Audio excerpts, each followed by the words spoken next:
Okinik Sukwax. Nistuanakuk Yayu Tamaso. Barry turning over the hill, Chief of Apatsi Piikani.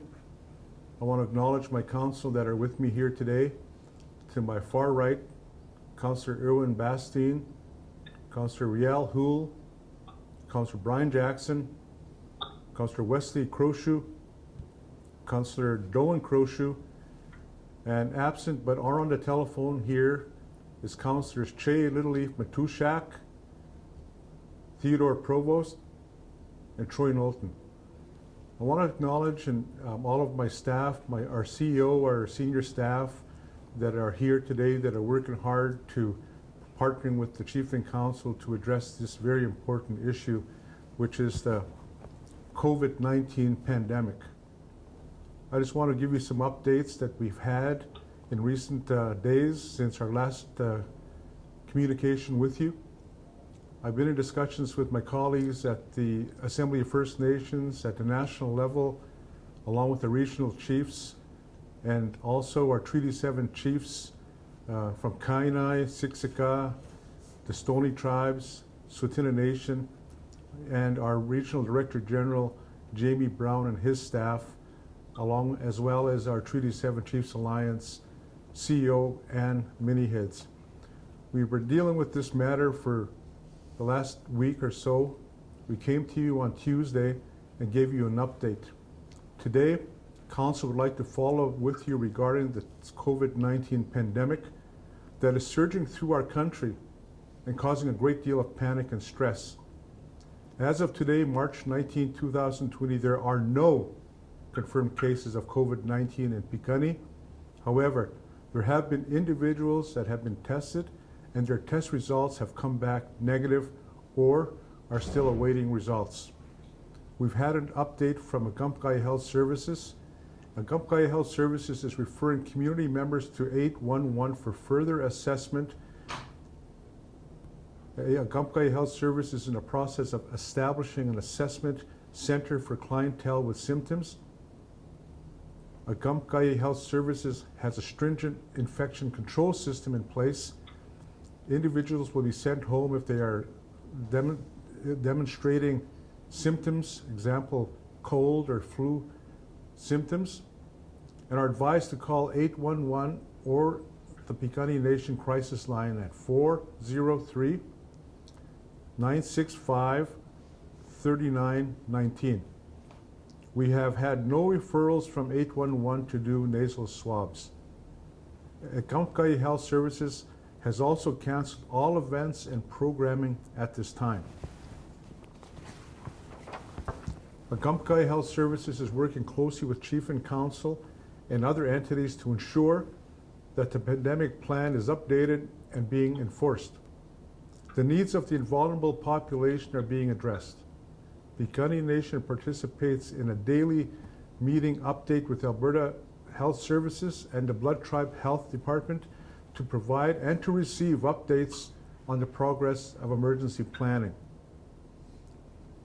If you are in isolation and have concerns, we encourage you to call Agumpkai Health Services crisis line at 403-965-3809.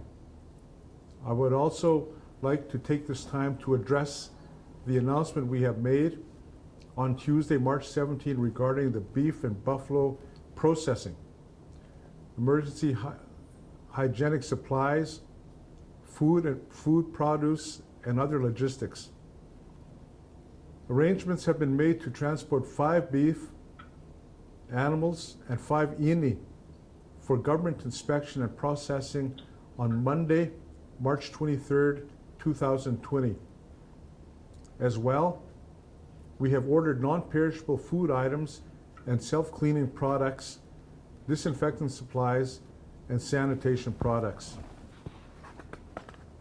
However, due to current high demand and a very limited amount of supply near our surrounding Piikani Nation, we are not able to provide a date as to when the supplies will arrive. Once supplies have arrived, they are available for the distribution, and we will provide further communication to you. Our current plan states all supplies and food will be held at the Piikani Nation Hockey Arena. This is where the packages can be picked up. A final distribution plan will be announced on Monday, March 23rd, 2020. I would like to stress eligibility to access the packages. You must be on social assistance or age, disabled, or those 65 years of age and over. The following will not, and I want to underscore, not be eligible to receive packages. First off, Piikani Nation employees, both administrative or corporations, those currently employed off the nation, and any Piikani Nation chief and council member will not be eligible for this relief. Members that qualifies for the packages must call in and order the packages ahead of time. The team is working out of the arena, hockey arena will be putting supplies together. The eligible members can then pick up the supplies for disabled and elderly that have mobility issues. There will be a special team dedicated for dropping those off. However, all able-bodied members must pick up their supplies at the arena. Because we are limiting the person-to-person contact, you must phone in. I cannot emphasize this enough, as this will reduce the risk of spreading the virus at this point. Upon picking up your supplies at the arena, please park in the parking lot outside of the arena and do not get out of your vehicle.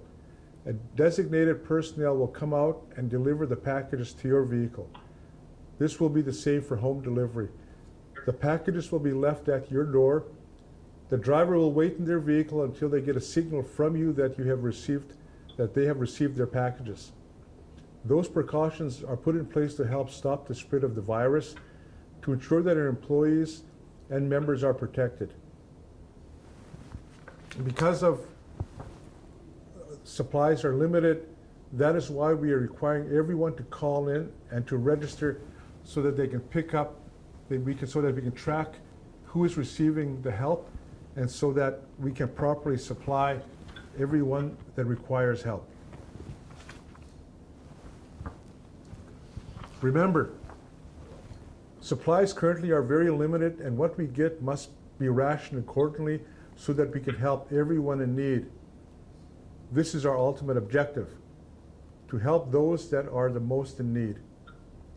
At this point, this is the update I have on food products and logistics. I encourage everyone to show patience as we are working through this process as fast as we can, and supplies are beyond our control.